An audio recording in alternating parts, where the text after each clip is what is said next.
Hola, ¿qué tal? Gracias por darme la oportunidad de llegar hasta su casa. Mi nombre es Javier Risco y esto es La Nota Dura. Información de última hora, declaraciones inverosímiles de nuestra clase política y entrevistas hoy para entender un poco más esta realidad nacional. Hoy Andrés Manuel López Obrador pidió a los ingenieros de México ayuda para definir el futuro del nuevo aeropuerto internacional de México. En el encuentro estuvo presente el empresario y también ingeniero Carlos Slim. ¿Qué le dijo? ¿Cómo coquetearon?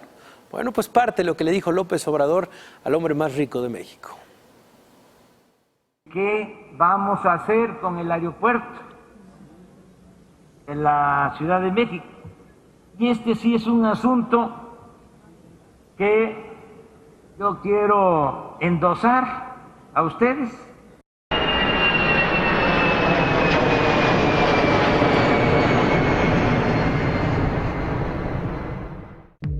Andrés Manuel López Obrador pidió apoyo a los colegios de ingenieros de México para tomar una decisión: conservar, cancelar o bien licitar a la iniciativa privada el Aeropuerto Internacional de México, que se construye en el municipio mexiquense de Texcoco.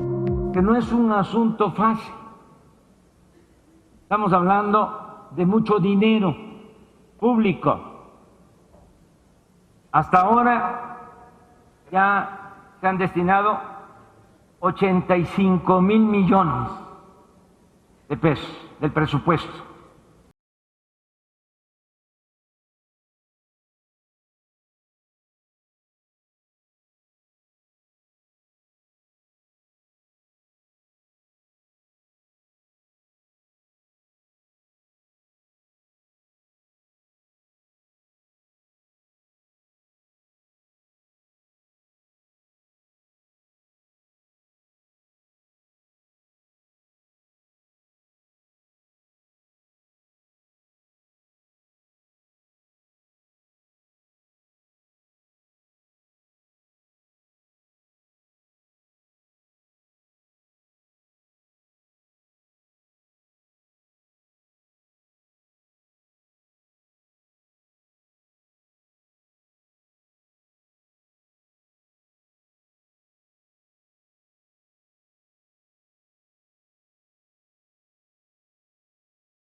al fiscal general y al fiscal anticorrupción y al fiscal electoral. Estoy seguro que voy a contar con el apoyo del presidente Peña. Estoy esperando pasado mañana me entreguen la constancia como presidente electo. Bueno, ¿y por qué anda por allá, por Ciudad Juárez? Bueno, Andrés Manuel López Obrador viajó a Chihuahua, donde mañana encabezará el primero de los foros de consulta para la pacificación del país. Este primer foro tiene el nombre de Escucha Ciudad Juárez y contará con la presencia de víctimas de la violencia, representantes de organizaciones de la sociedad civil, grupos en situación de vulnerabilidad, autoridades locales, grupos religiosos y académicos. Se realizará en la Universidad Autónoma de Ciudad Juárez. Al respecto habló también el próximo presidente a su llegada a Juárez, donde fue recibido por el gobernador de Chihuahua, Javier Corral. También esto es nota, el recibimiento. Vamos a escucharlo. Aquí comienza nuestra patria, aquí inicié la campaña y se decidió hacer este primer foro de seguridad aquí en Ciudad Juárez. También, como ustedes saben, este es uno de los estados con más problemas de inseguridad, de violencia. Y aquí vamos a escuchar a todos los que tienen algo que decir y desean que en México, entre todos, logremos la paz y la tranquilidad. Bueno, pues vaya semana, vaya manera de empezar esta semana. Muchísimos temas pendientes. El día de mañana un tema trascendental para este país, y me da mucho gusto tocar base con Eunice Rendón. Ella es integrante de la coordinación de los foros de escucha para la Ruta de Pacificación y Reconciliación Nacional de México. Eunice, ¿qué tal? ¿Cómo estás? Buenas noches. Gracias por tomar la llamada. Hola, ¿cómo estás, Javier? A ver, platícanos Muy un poco bien. el ánimo, cómo están las cosas por allá. Sé que ya estás en Ciudad Juárez. Está aquí a reventar, ¿no? Ahorita en el hotel, en el registro. Bueno, tenemos también registro en todas las mesas lleno. Mañana pues sí estamos previendo la llegada masiva de muchas personas. Y bueno, pues Ciudad Juárez es un lugar muy simbólico para discutir este tema, más en la coyuntura actual, más con lo que ha pasado estos últimos días por acá, y también derivado de que, bueno, en su momento, en 2010, Juárez llegó a ser la ciudad más peligrosa del mundo con 300 homicidios por cada 100,000 habitantes. Y bueno, logró una disminución importante hasta llegar a 17 homicidios y bueno, desgraciadamente hoy hay un repunte, pero todo esto conlleva pues un aprendizaje, una vivencia, un dolor también de las víctimas que han estado por acá. Y es muy importante que se considere para el diseño de cualquier política pública o plan de pacificación y reconciliación, como el que el presidente electo Andrés Manuel López Obrador está urgiendo hoy a la ciudadanía. Entonces, pues ya está acá todo preparado, la gente está pues, muy participativa, está muy emocionada, la universidad pues, es muy emblemática también porque hay muchos investigadores dedicados a estos temas, entonces está abierto el espacio para expertos, para académicos, hay una sociedad civil muy fuerte y resiliente en esta frontera por todos los embates que han tenido que vivir y han salido adelante, entonces creo que hay mucho que sacar de acá para un plan y entonces, creo que qué mejor que empezar en esta ciudad. Y de lo que se trata, y creo que la diferencia con otros foros, que se han hecho, que hay muchos, es que con antes de ser gobierno, se pretende tomar la voz de la gente y con ello construir la política pública, y eso sí no tiene precedente. Pues importante lo que dices, muy simbólico empezar por allá el primero de 18 foros de pacificación. ¿Qué voces estarán mañana presentes, Eunice? ¿Qué actores estarán? Mira, es el primero de 40, hay 18 foros, pero también hay algunas, más de 20 consultas comunitarias con migrantes, con poblaciones en situación de riesgo.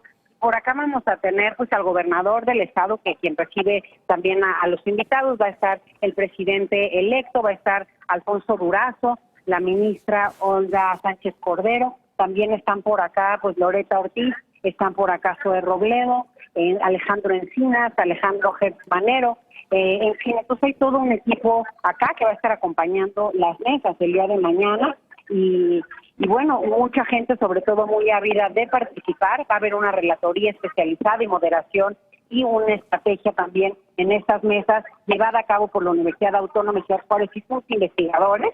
Y bueno, lo que se pretende es regresar con esta información, convertirla en política pública y acciones para regresarlo a la gente y principalmente a las víctimas que estarán al centro de toda esta discusión, buscando con ellos encontrar la mejor manera de la reparación del daño y también las mejores formas de herramientas para la no repetición. Entonces las víctimas no solo quieren ser escuchadas, sino que verdaderamente suceda algo. Entonces la idea es regresar y convertir esto también en política pública y poderle, pues ahora sí que dar cuentas a la gente de todo este proceso. Bueno, pues estaremos al pendiente, Eunice, te agradecemos tomarnos la llamada, sabemos lo ocupada que andas por allá en estos momentos, pero te comprometemos también, Eunice, a que en tu regreso lo analicemos aquí en esta mesa para que nos digas cómo les fue en este primer foro. Claro que sí, Javier. Hasta luego. Que nos sigan ahí en las redes. Vamos a estar ahí pasando y transmitiendo mucho de lo que sucede por acá. Bueno, pues ahí está. Gracias, Eunice Rendón. Ella es integrante de la coordinación de Foros Escucha. Gracias y buenas noches.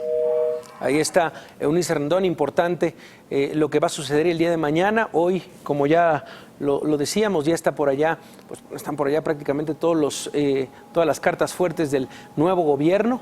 Ahí está la próxima secretaria de Gobernación, el próximo encargado de atención a víctimas, un tema muy importante con Alejandro Encinas. Por supuesto, Andrés Manuel López Obrador va a ser el tema el día de mañana, hay que retomarlo. Como le informaba hace unos momentos, el gobernador Javier Corral recibió a Andrés Manuel a su llegada a Chihuahua.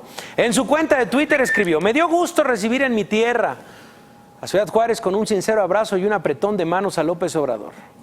Mañana inician aquí los Foros Escucha. Trabajaremos hombro a hombro por el bien de Chihuahua y en soluciones para lograr la paz y la reconciliación que todos deseamos. Bienvenido". Nuevos vientos cruzan también Chihuahua, vientos políticos, por supuesto.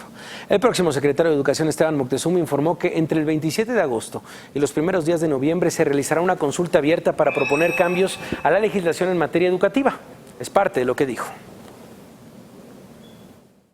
Bueno, el objetivo final, digamos que serían tres cosas, ¿no?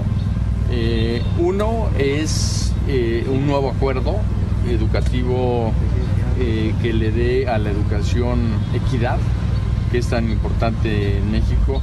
Tenemos que hacer un gran esfuerzo porque la educación sea equitativa. El sistema educativo, digamos que a quien menos tiene, más lejos está, más aislado está, le da menos. Y la equidad quiere decir que hay que darle más al que menos tiene. Entonces queremos un acuerdo nacional por una educación de equidad con calidad. Bueno, pues ahí está lo que dice Esteban Moctezuma. Estaremos al pendiente también de lo que se plantea en la Secretaría de Educación Pública. René Bejarano y su Movimiento Nacional por la Esperanza ya se perfilan para formar una estructura nacional que se haría cargo de apoyar a los coordinadores estatales para implementar los programas sociales del próximo gobierno. Esto lo revela un video grabado el pasado 13 de julio durante la reunión de enlaces nacionales del movimiento y que fue publicado recientemente. A ver, se lo dejo.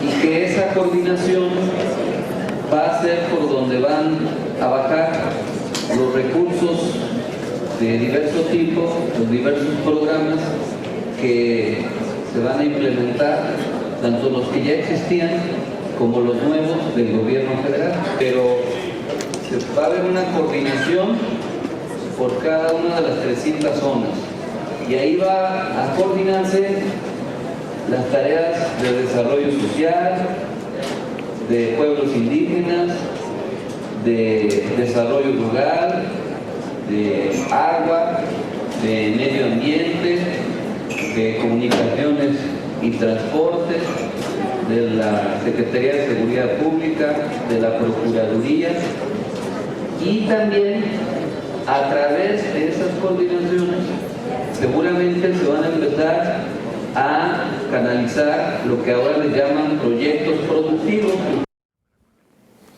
Bueno, esto es lo que dice René Bejarano. Hay que esperar, por supuesto, esto es algo que se dijo el 13 de julio, no se ha confirmado por parte de ninguna fuente del equipo de Andrés Manuel López Obrador, es parte de lo que se ha dicho en los últimos días, de los acomodos, ya veremos hasta dónde llega.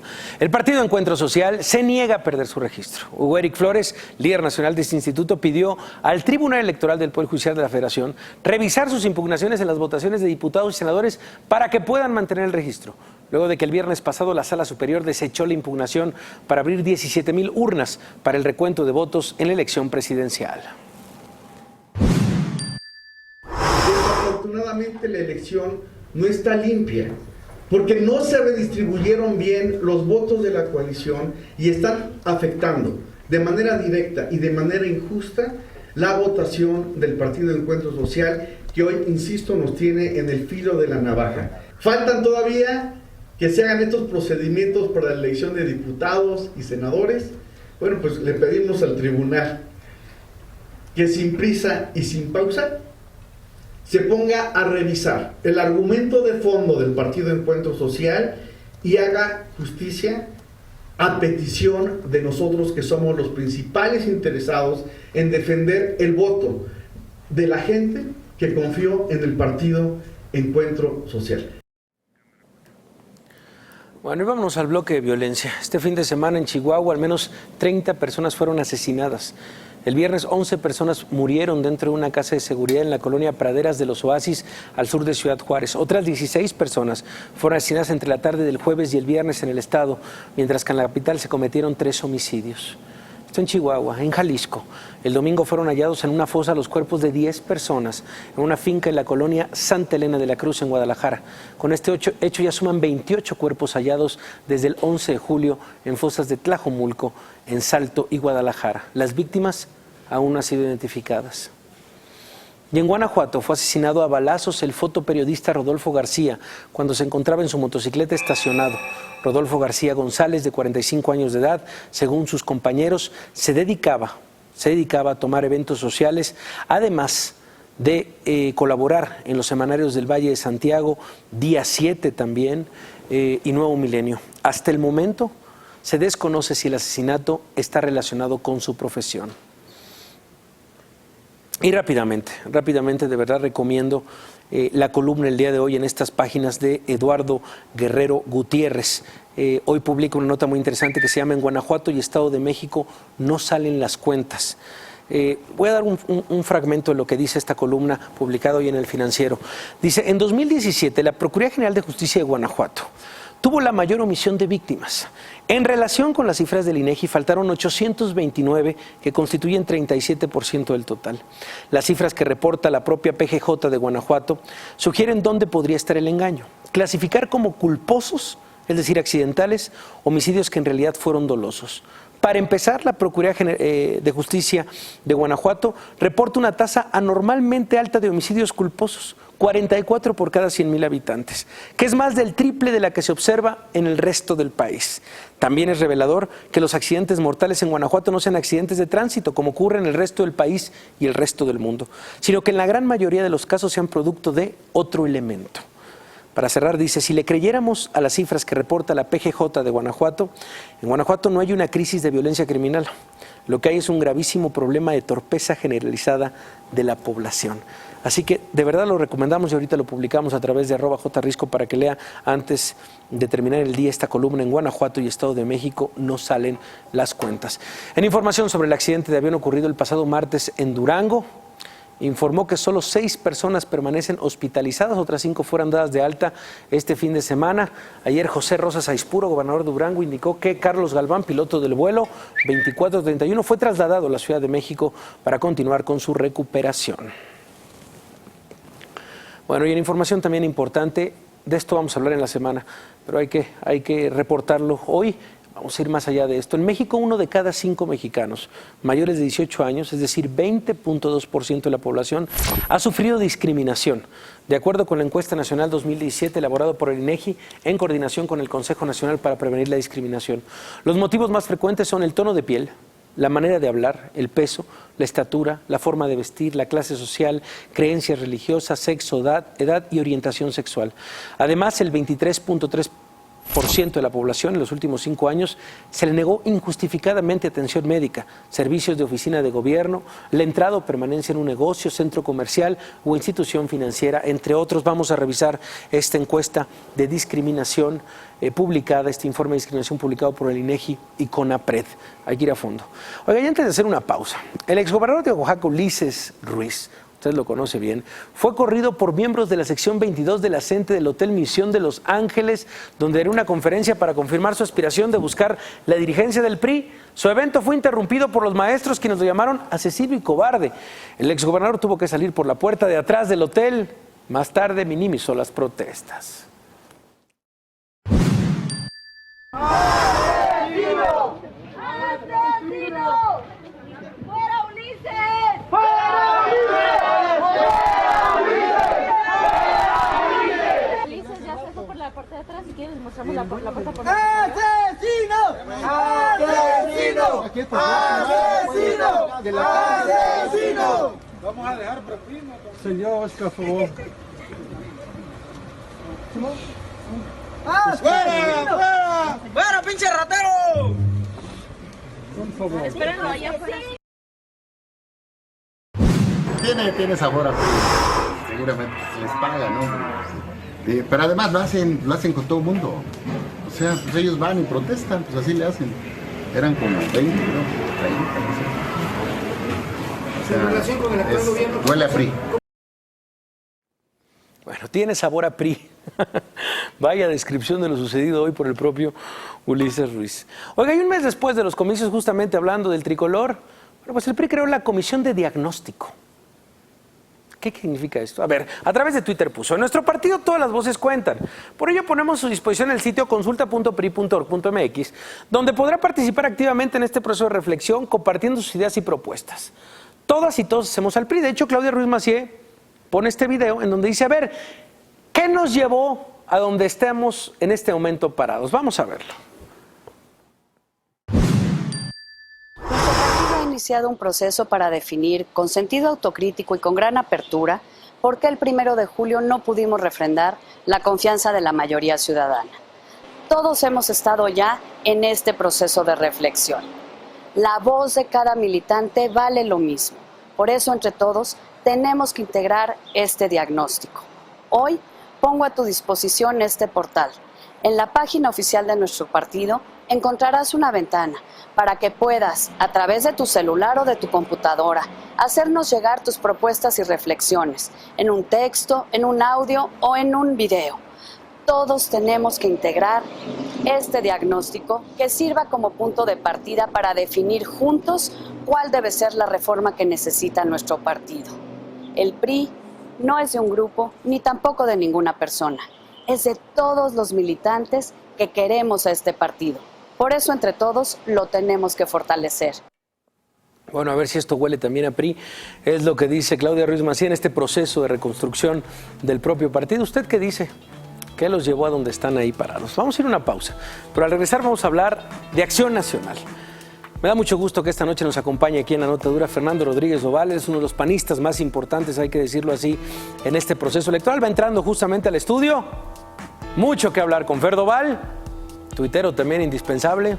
Vamos a una pausa y regresamos, seguimos aquí en La Nota Dura.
El ex candidato a la presidencia de la Coalición por México al Frente, Ricardo Anaya, se reunió hoy con el líder nacional del PAN, Damián Cepeda. Reapareció. Mírenlo nada más. Me dio mucho gusto saludar a Damián Cepeda, presidente nacional del PAN. como que no le dedicó tantas palabras, pero bueno, pues ahí está. Ricardo Anaya lo publicó en su cuenta de Facebook a 36 días de la jornada electoral. Ahí está su regreso. Me da mucho gusto que esta noche me acompañe Fernando Rodríguez Doval, él, pues un panista muy cercano, hay que decirlo, en el proceso electoral, muy cercano a Ricardo Anaya. Fernando, muchas gracias por estar esta noche por acá. ¿Cómo te va? Risco, muy bien, un gusto estar contigo nuevamente. 36 días después, ya tomaste vacaciones. Sí, ya, unos días aunque sea. Unos días. Reactivar la pila, recargarla y a lo que venga. ¿Y qué viene, Fernando Rodríguez? Pues bien, el PAN estamos ahora en un proceso de reflexión. Estamos pues tratando de investigar, de analizar con toda serenidad, pero al mismo tiempo pues con toda profundidad cuáles fueron las razones del resultado electoral del pasado 1 de julio, un resultado electoral que por supuesto no era el que esperábamos, no fue un buen resultado. Este próximo sábado vamos a tener reunión del Consejo Nacional del PAN, donde vamos a poder escuchar a todas las voces, va a haber un debate amplio, abierto, donde la idea es poder pues deliberar en la mejor tradición del PAN acerca precisamente de lo que ha venido ocurriendo en los últimos meses o incluso en los últimos años. Y posteriormente se elegirá también el sábado una comisión que será la encargada de organizar el proceso de renovación de la dirigencia nacional del PAN, un proceso que culminará seguramente hacia finales de octubre o principios de noviembre. Finales de octubre. Y este proceso de reflexión, estas preguntas que se hacen los panistas, ¿cómo le responde Fernando Rodríguez Doval? ¿Qué sucedió? ¿Cuál es tu diagnóstico? Mira, yo creo que todo resultado electoral, todo fenómeno político es siempre multicausal. No podemos decir que haya habido una sola causa. Yo te puedo decir que hay factores internos y hay factores externos. Hay factores internos que venimos arrastrando desde hace muchos años. Por ejemplo, creo que tenemos que replantearnos nuestra institucionalidad, nuestras reglas para elegir candidatos, para elegir dirigentes, para afiliarse, ¿no? Somos un partido que ha cambiado en varias ocasiones sus mecanismos de afiliación.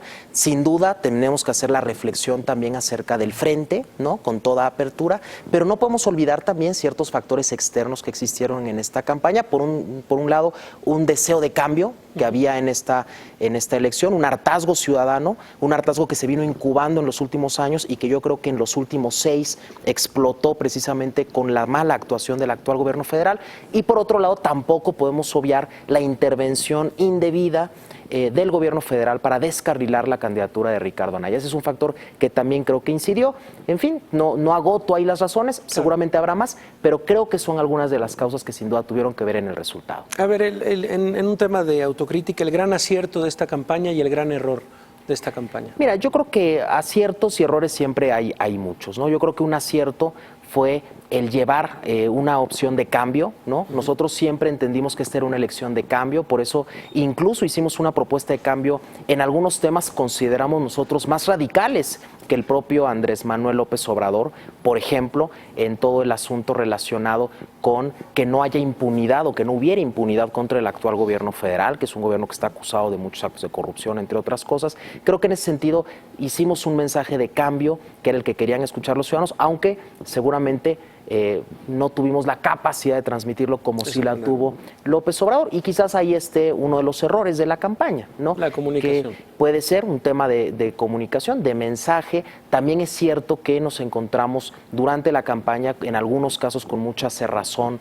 de ciertos medios, otros por supuesto no, pero sobre todo también hay que reconocerlo, no tuvimos la capacidad de ser tan creíbles como sí lo fue López Obrador, que dicho sea de paso también llevaba más de 20 años con este mismo mensaje y eso también le dio una cierta credibilidad.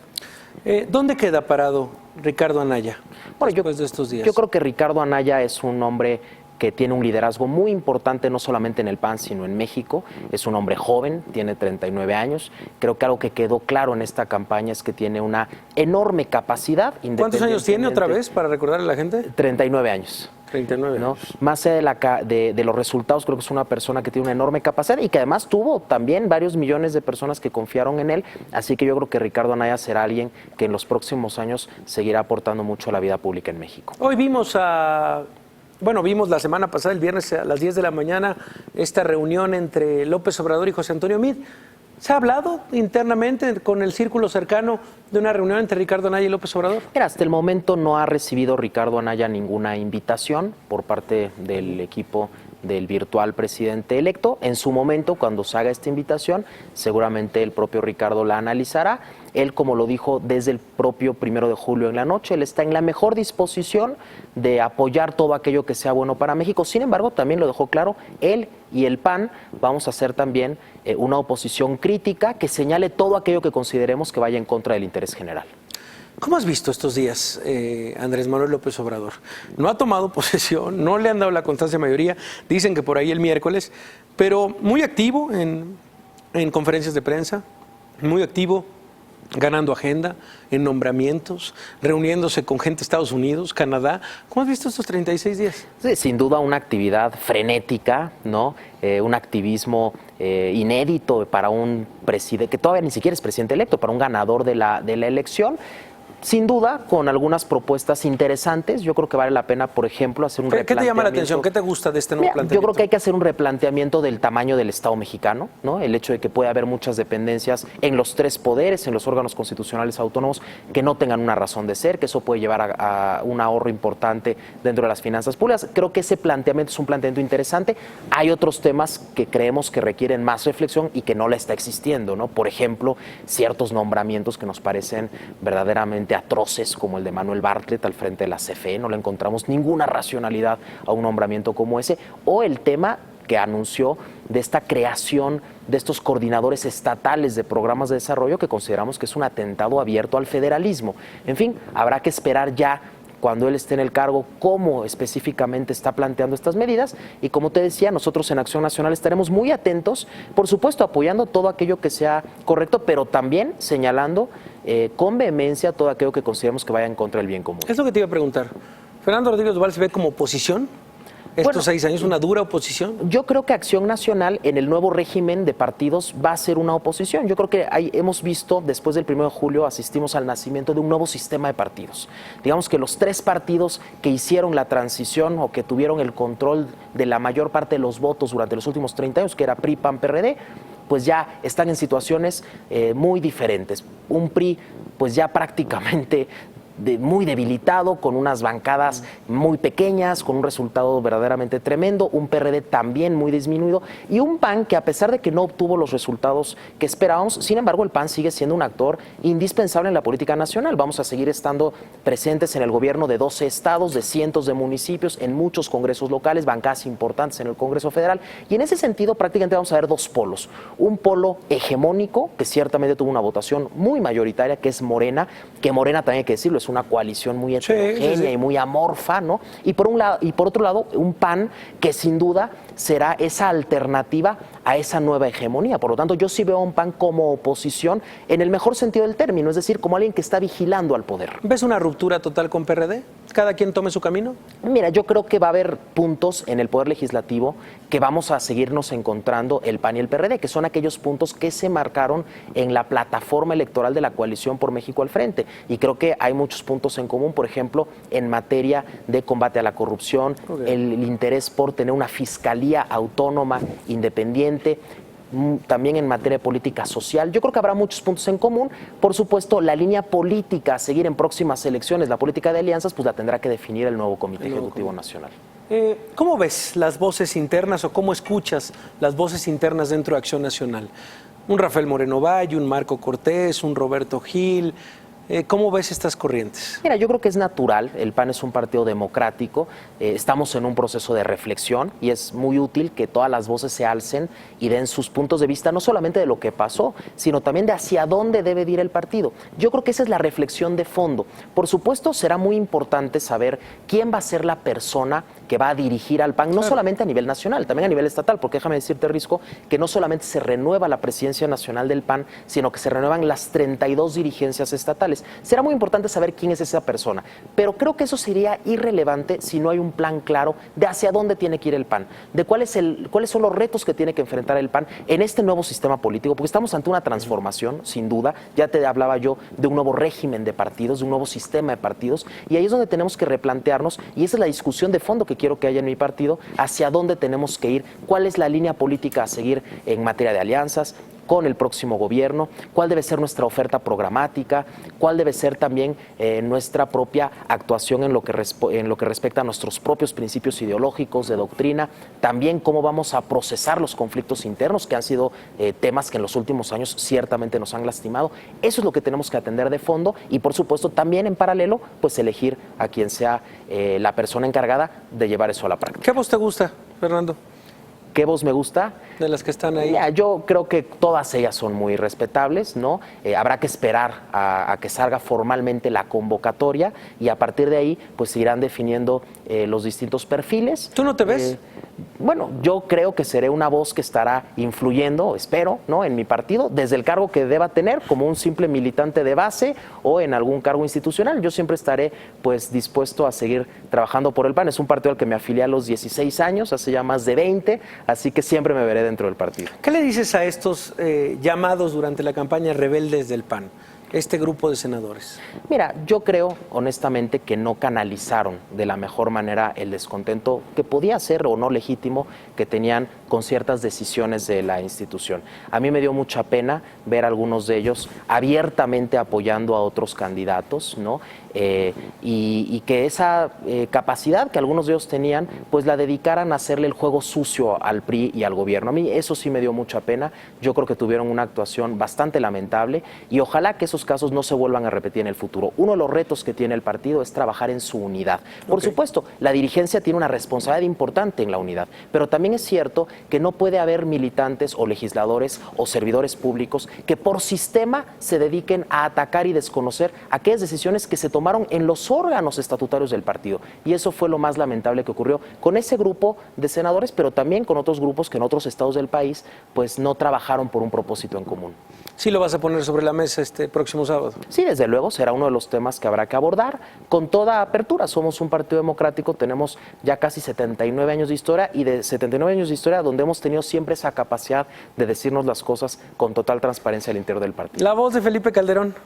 Bueno, Felipe Calderón es una voz importante en el partido, fue presidente de la República, fue antes presidente del PAN, con una trayectoria impresionante dentro del partido y fuera de él. Quizás también nos hubiera gustado en la campaña verlo más activo apoyando al PAN, no denostando a nuestro candidato, pero en fin, él sigue siendo un militante del PAN, sigue siendo además por estatutos consejero nacional, miembro de la comisión permanente, así que nosotros lo que agradeceríamos es que las observaciones que él quiera decir pues las vierta en los órganos del partido. ¿Tienen miedo los anayistas de este sábado? No, de ninguna manera. Bueno, primero yo te diría que a mí no me gustaría hablar de anayistas ni de antianayistas, porque al final, pues todos somos panistas, ¿no? Y en ese sentido, esperemos que este sábado se lleve a cabo una discusión muy fructífera. En el PAN nunca le hemos tenido miedo a la deliberación. Es más, yo te puedo decir que desde la propia asamblea fundacional del PAN en septiembre de 1939 hubo una discusión muy importante entre liderazgos muy importantes del partido sobre si el partido debía o no participar entonces en la elección presidencial del año 40. El PAN toda su vida ha sido una vida de deliberación, deliberativa. En nuestro ADN, en nuestros genes está la deliberación, así que de ninguna manera hay temor, al contrario, es justo esos espacios en donde se tienen que decirse las cosas y se tiene que marcar el rumbo de la institución. ¿Cómo está Ricardo Anaya? ¿Has tenido la oportunidad de verlo en los últimos días? Sí, Ricardo está tranquilo, ¿no?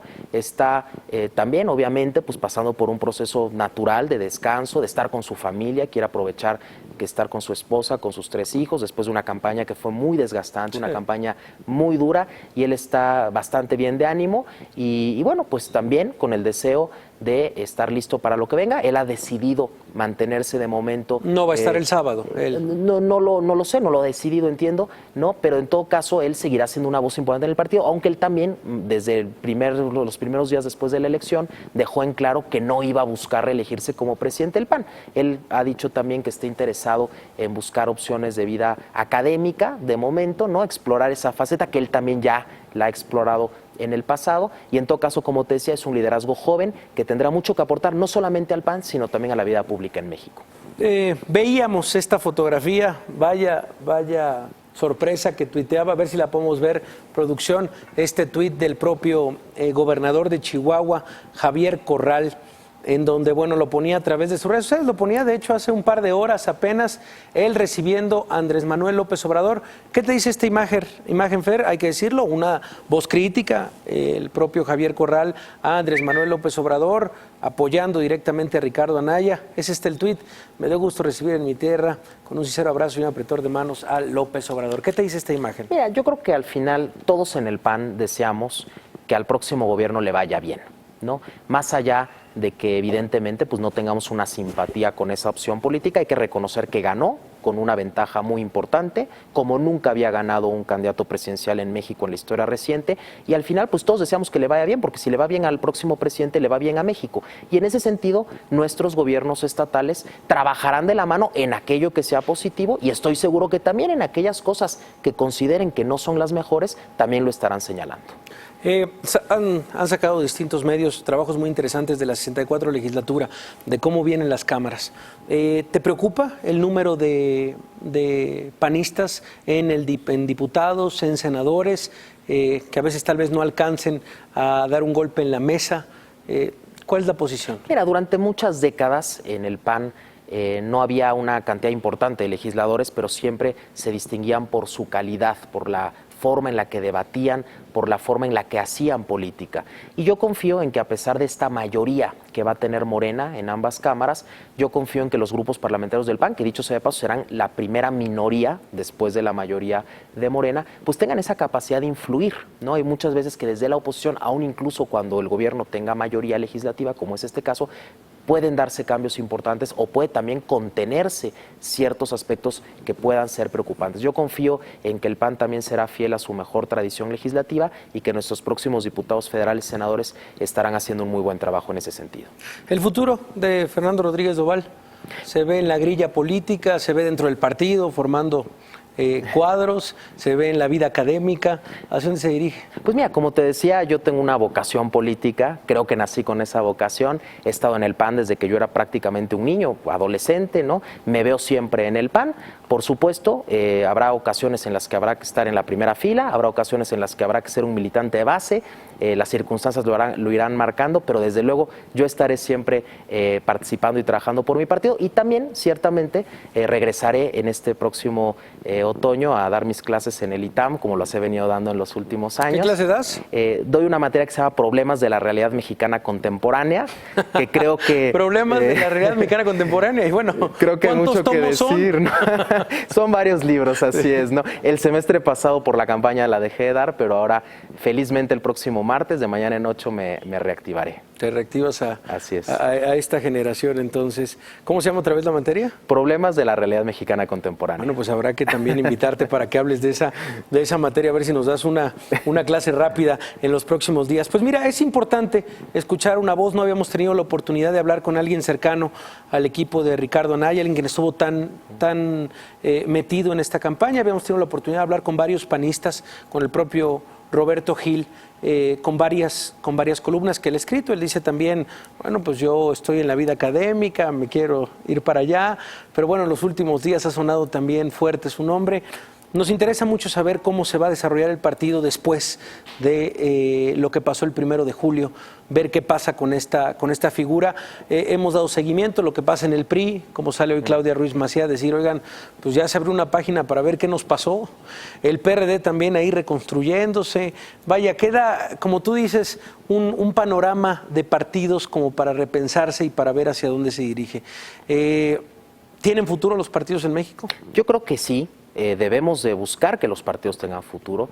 Nos preocuparía que transitáramos hacia un régimen como el viejo sistema político mexicano, donde nada más había un partido hegemónico, donde prácticamente cabían muchas sensibilidades, pero realmente no había aceptación de la diversidad y de la pluralidad. Eso es lo que debemos de evitar, que esta gran mayoría de votos que tuvo López Obrador no se traduzca en un sistema de partido casi hegemónico, ¿no? Y en ese sentido creo que claro que tienen sentido los partidos de oposición. Es saludable que haya partidos fuertes, partidos cohesionados, y el PAN está llamado a eso. Yo así lo veo. El PAN Si bien es cierto que no obtuvimos buenos resultados, de todas maneras, como te decía, seguiremos teniendo un enorme poder y una enorme fuerza en todo el país, y el PAN tiene que ser esa alternativa que con enorme fuerza esté señalando lo que está haciendo mal este gobierno y también apoyando lo que esté haciendo bien, pero ser un cauce que permita que aquellos ciudadanos que no van a simpatizar de manera natural con muchas de las decisiones que tome el próximo presidente pueda encontrar a través del PAN la mejor forma de canalizarse. ¿Vas a ir activo en redes?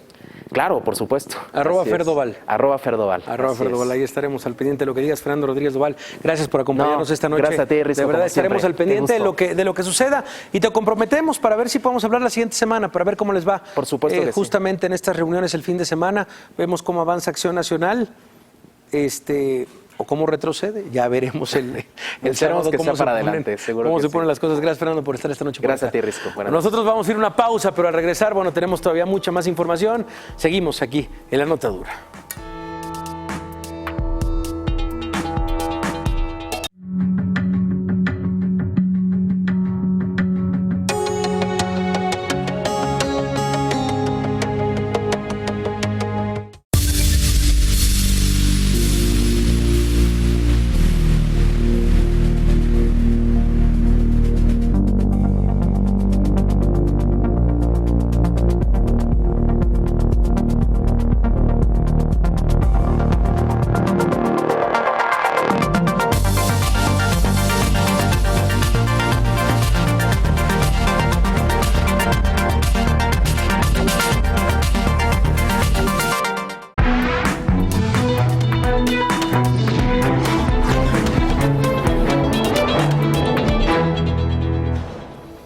Regresamos a La Nota Dura. En la Ciudad de México, hace 50 años, el movimiento estudiantil dio a conocer su pliego petitorio al gobierno mexicano para evitar una huelga general en el país. Con este reportaje comenzamos una serie relacionada con los hechos del 68 aquí en la Ciudad de México. Comenzamos con de Neldy San Martín, Las Voces, 50 años después.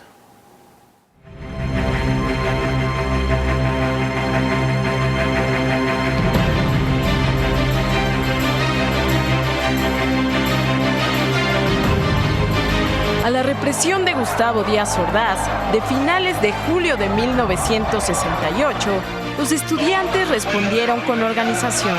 El 2 de agosto, en la Escuela Superior de Físico-Matemáticas en Zacatenco, integraron el Consejo Nacional de Huelga. Cuando surge el Consejo, es una organización bastante embrionaria, está surgiendo, se está formando, pero ya tiene una serie de normas de conducta no escritas, que son, el Consejo actúa de manera transparente, actúa con principios totales de unidad, es una instancia horizontal, como dije, pero es también muy plural. El Consejo Nacional de Huelga surge como una necesidad de los estudiantes de darle dirección política al movimiento estudiantil, que fue golpeado en varias ocasiones y masacrado 2 meses después, el 2 de octubre. El Consejo fue integrado por 75 escuelas. Las decisiones se tomarían por mayoría de votos y participarían solo delegados electos por las asambleas de escuelas declaradas en huelga. El CNH fue encabezado por los estudiantes Luis Tomás Cervantes Cabeza de Vaca, Gilberto Guevara Niebla, Roberto Escudero, Félix Hernández Gamundi y Raúl Álvarez Garín. Cuando se produjo la marcha del rector el 1 de agosto, que sale de Ciudad Universitaria y camina por Insurgentes, Félix Cuevas y regresa a Coyoacán y Avenida Universidad y retorna a Ciudad Universitaria, los politécnicos participamos en aquella marcha con los universitarios. Entonces, se fue organizando el pliego petitorio, hubo varias versiones previas del pliego petitorio. De suerte que para el día 3, 4 ya había un pliego petitorio prácticamente afinado, definitivo, diría yo, cualquier cosa, porque venía de atrás. El pliego petitorio tomó como como base las demandas surgidas al calor de los actos de provocación y represión que tuvieron lugar entre el 26 y el 29 de julio y demandas democráticas generales de la izquierda. Libertad de todos los presos políticos, derogación del artículo 145 del Código Penal Federal, el cual regulaba los delitos de disolución social. Desaparición del Cuerpo de Granaderos, grupo policial que participó en varios actos de represión estudiantil previos al 2 de octubre. Y destitución de los jefes policíacos. Indemnización a las víctimas de los actos represivos y el deslinde de responsabilidades de los funcionarios involucrados en actos de violencia contra los estudiantes.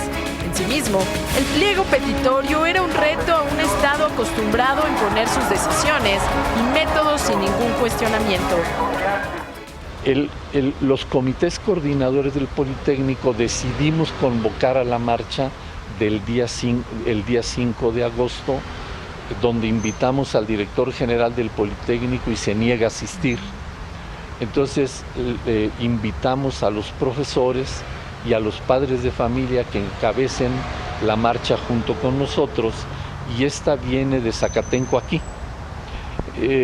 Es una marcha muy grande, muy nutrida, que igual sorprende a todo mundo porque había un ambiente de represión en la ciudad. El 5 de agosto se anuncia este pliego petitorio luego de una marcha que logró congregar a unas 100,000 personas entre estudiantes, profesores y padres de familia.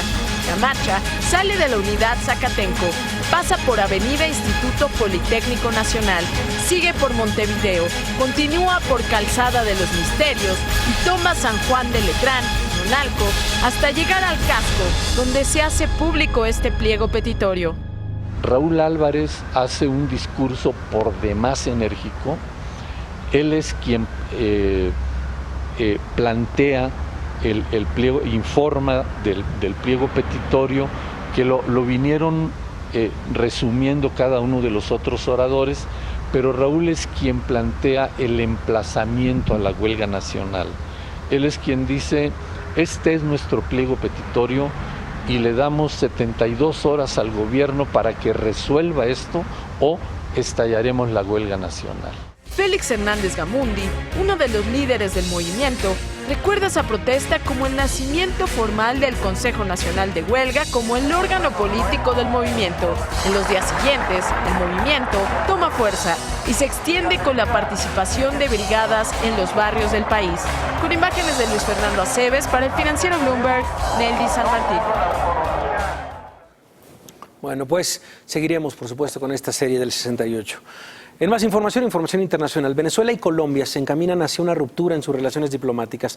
El sábado, poco después de las 5:30 de la tarde, el presidente de Venezuela, Nicolás Maduro, pronunciaba un discurso por el aniversario 81 de la Guardia Nacional Bolivariana, cuando 3 drones descargaron explosivos que lesionaron a 7 personas, por lo menos es la información oficial. Maduro responsabilizó directamente a su homólogo colombiano, Juan Manuel Santos, y a ciudadanos de Estados Unidos. Tras este incidente, el acto fue suspendido. Aquí el momento. A la Venezuela consciente, vamos a apostar por el bien de nuestro país. Ha llegado la hora de la recuperación económica y necesitamos... Y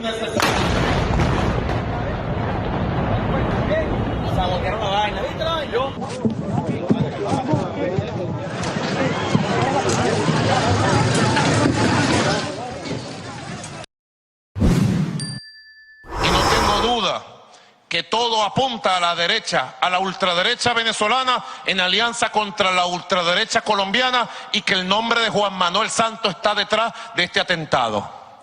No tengo dudas, están introduciendo a la vida política del país elementos que no son venezolanos.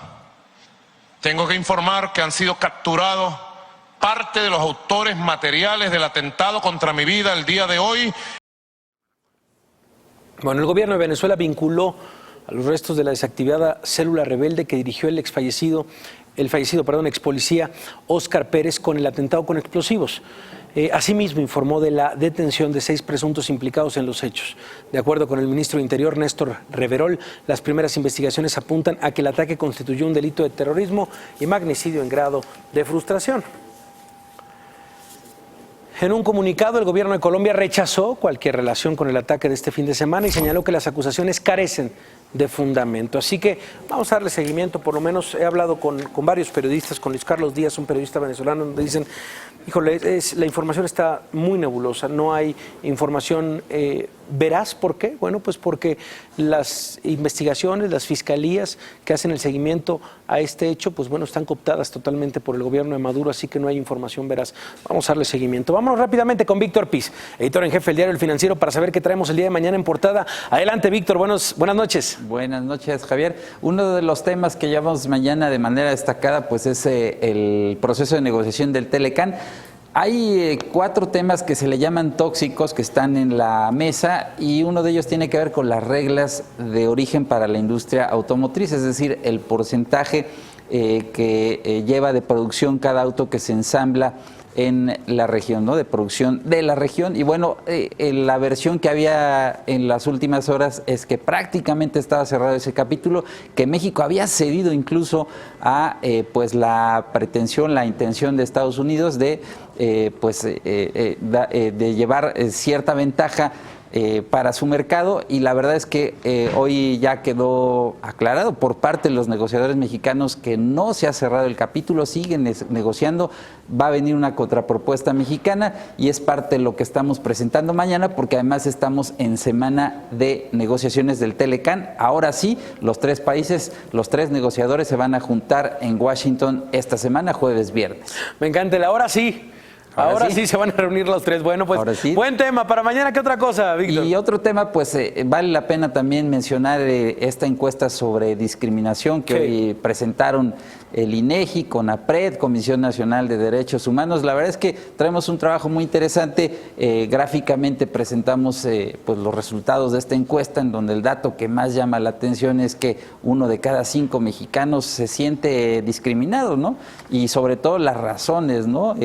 Su forma de vestir, su cabello, sus creencias religiosas, en fin. Y los estados que destacan más en este tema, como es el caso de Puebla, Colima. Un examen, hay que decirlo así, es un examen a nuestra conciencia.